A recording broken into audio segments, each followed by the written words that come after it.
Assalamu alaikum. I'm here with Julie Siddiqi, who's a well-known broadcaster. She's also heavily involved in interfaith work. She's also the founder of Sadaqa Day, and I'm here to ask her about what is Sadaqa Day and how can people get involved. Okay, so Assalamu alaikum. Thank you so much for this. So Sadaqa Day is a passion of mine, which I think has been developing over years.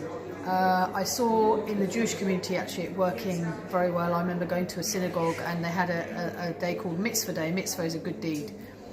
So I saw in the Jewish community how good they are at volunteering and encouraging people to get involved in charity. And I think it also ties in with another issue of mine, I guess, which is we are, as Muslims, the most generous people. We know these stats and we're very proud of them, and rightly so. So we donate so much money in charity, and I found that most of our money that we donate in charity goes abroad. And again, fantastic work happening, and we all know about some of those things that are going on. But what about home? This is home. There are people in need here, but also it's about not just necessarily saying, well, a poor person in Africa is much worse off than a poor person in England. It's not about comparing those. It's about saying, what do we need to do with our money? How do we invest our money? Look, as Muslims, what can we do in charity? And Sadaqa Day was really just about saying, well, on one day, encourage people to do something good. And it's not to say, people have said to me, but Sadaqa should be all year round. Of course it should. Most of us aren't doing enough all year round. And sometimes you just need a push or a vehicle or a platform to do something. Yeah, like any charity, you get, Cancer Awareness Week, you get all sorts of different things that give you just a focus. Have it in March every year. And I can definitely see the potential because I've seen how creative and how brilliant people are when you just give them an idea.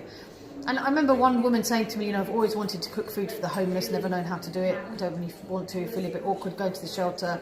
I said, honestly, they will never turn you away. She's an amazing cook, never turn you away. And they need people like you. And once you do something like that with elderly people or with homeless, with children in hospital, you realise, why am I not doing this all year round? There are so many people that are lonely in the UK, not just elderly people, but lots of people. There are people in hospital without any visitors. Why can't we become known as the people that help those people? Yes. And of course I'm not saying I'm creating something new. There are Muslims doing so many good things, I get it. Lots of, thank God, feeding the homeless projects all over, in Scotland and in England, all over. But I think for all of us to think that we can do more. Sometimes we just need to find the people that are good at organising, or the enablers I call them. Some people are just good at organising.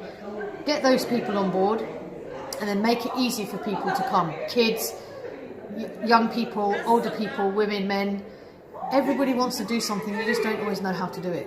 So, and then for me this is also about linking with the charities that already exist, elderly people's charities. You don't need to reinvent the wheel necessarily, but what they're looking for are volunteers like us. Yeah. Right? How do we match up people in the Muslim communities who feel they want to do something, don't know what to do, and those charities are struggling for volunteers? Well, there you have a match. Once you've been in an elderly people's home, it's so in an old people, it's so humbling, and you think, well, why do I not do this more often? It makes so much impact just being there for 1 hour on them, on you, on the staff.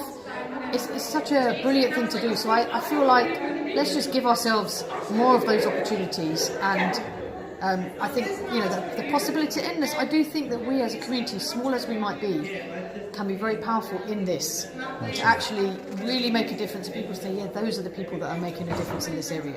But Julie, tell us, how can people find out more if they want to get involved? mysadaqaday.org is the Sadaqa Day website. Right, great, thank you very much. And just want to remind everyone who's watching this that the Prophet Muhammad ﷺ said that charity really has to start with those around you first. So your immediate family, and beyond that your friends, your community, and then you extend it out. And as Julie said, it's important to support the overseas efforts, but we also have a responsibility for those around us.